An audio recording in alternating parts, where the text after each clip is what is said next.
counter by the Stormers. Onto the short side. It's not here. There's the turnover. Vaniela kicks it into touch. He's been good, and when it mattered most.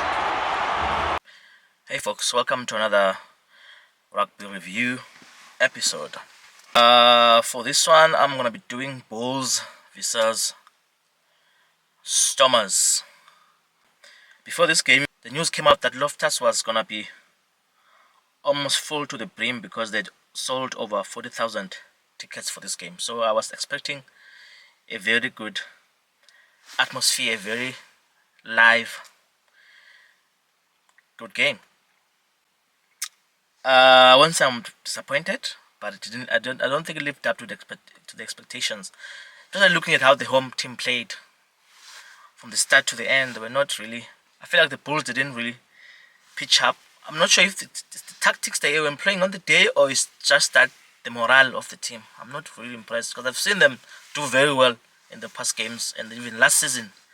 But for this game, I don't think they really pitched up to front up and to challenge the Stormers that much, playing at home.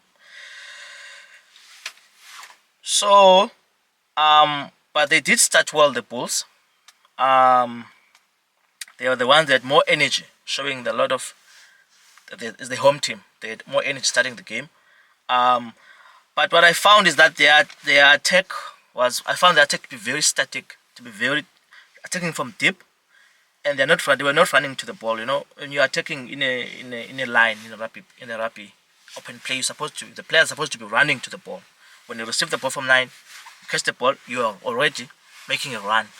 But the Bulls were just so static in those opening developments in the game. They're so static, attacking from deep.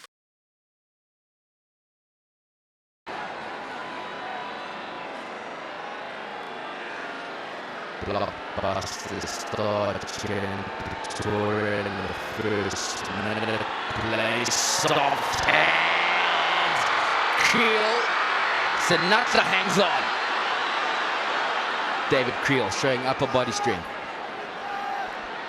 Allowing the Stormers to just make those hard, easy defense tackles. That there was no creativity. Just one way. Either they are deep or they're just doing simple things. And also the Stormers defense was also up for the game. The Stormers went there ready. They wanted to win. You could see from the start that the Stormers came here to win. So around 10 minutes after the start, Zach Becker, their 9, kicks a box kick that gets regathered by Hatzenberg.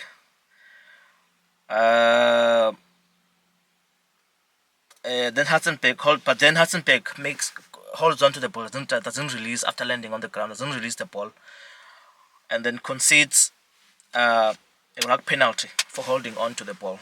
And Bulls get 3 points. And Chris Smith slots it in. 2 minutes later, after this incident, the Stormers get their own penalty and also slotting in for their first 3 points of the game. So from the start, you can already see that it's going to be a scoreboard pressure type of game, where it's going to be more like making the other team make a mistake and then take the 3 points from that other team, which is, of course, typical of our teams and the way we play rugby here in South Africa. A few moments later, Stormers concede a penalty for obstruction. I wrote that here, it's too soft. It's a soft penalty. Chris Smith is there to slot in the 3 points again for the Bulls.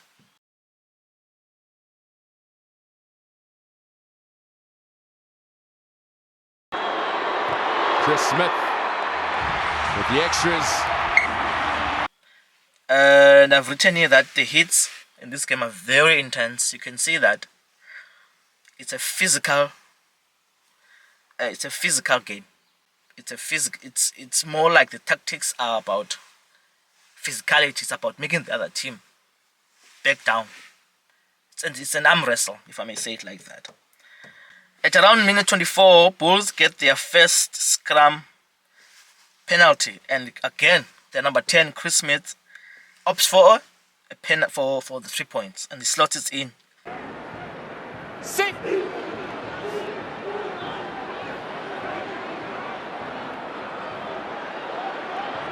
Playing advantage against one. Mornay Smith to get the Bulls to double figures, and he's successful. Now by this time, Bulls are building up the score pressure, and that's how we play rap in South Africa. We like to put the opposition team under pressure by taking points from the mistakes they make. We take 3 points most of the time. That's what we do. Not a surprise, really. A few minutes after that, Stormers get a scrum just outside the Bulls 22. It's a steady scrum. It's a very good scrum. It's very steady. And then number 9, Herschel Fianchis, takes it out of the scrum and makes a flat pass inside to number 12, turn to places. Then the ball is recycled, and Herschel again makes another flat pass to the outside, to the fringes of the field, where he finds Marcel Tennyson, who makes a run outside to go and score a beautiful try for the Stormers. What would happen if the Stormers were to get some possession? Flat ball over the gain line, but Release not enough that numbers. It's too far overextended.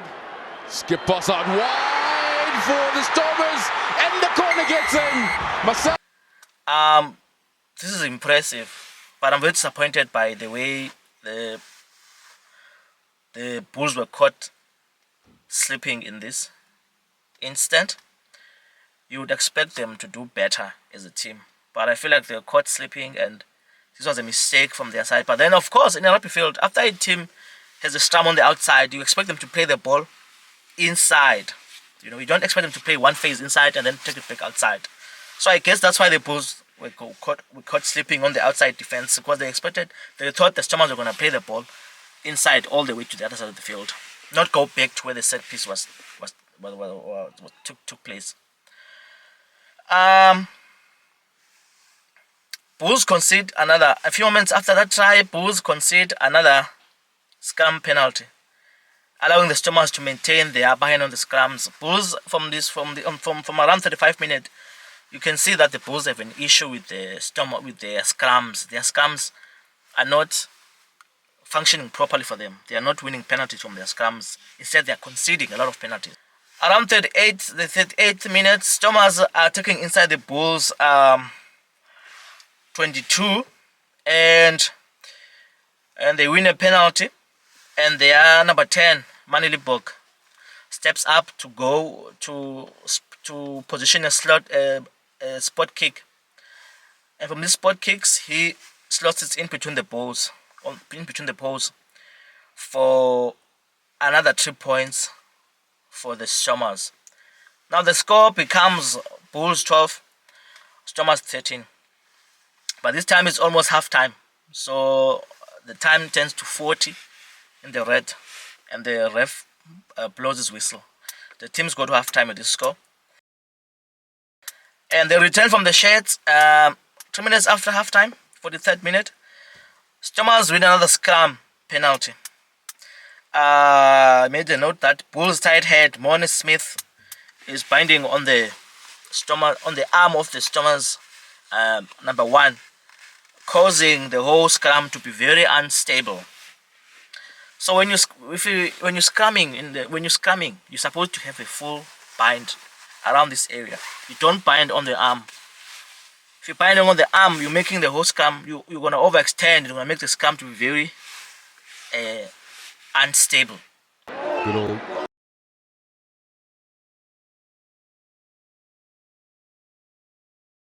North-South derby. The rain will come down. You see, and the ref usually just penalizes you early if he sees that you continue. Especially in this case where Mornay Smith was continuously was getting these warnings from the first half that his binding is off. His binding is off. He needs to fix this binding. And clearly he came to the second half with the same errors on the scrums, and then the referee kept the penalties against the Bulls kept compounding on the scrums. And the result, Bulls changed Mornay Smith and brought in someone else, in the number 3 position because they realized that he was on his last warning. He had to be changed to bring in someone else so that they don't get to a point where they have to play with 14 men on the field.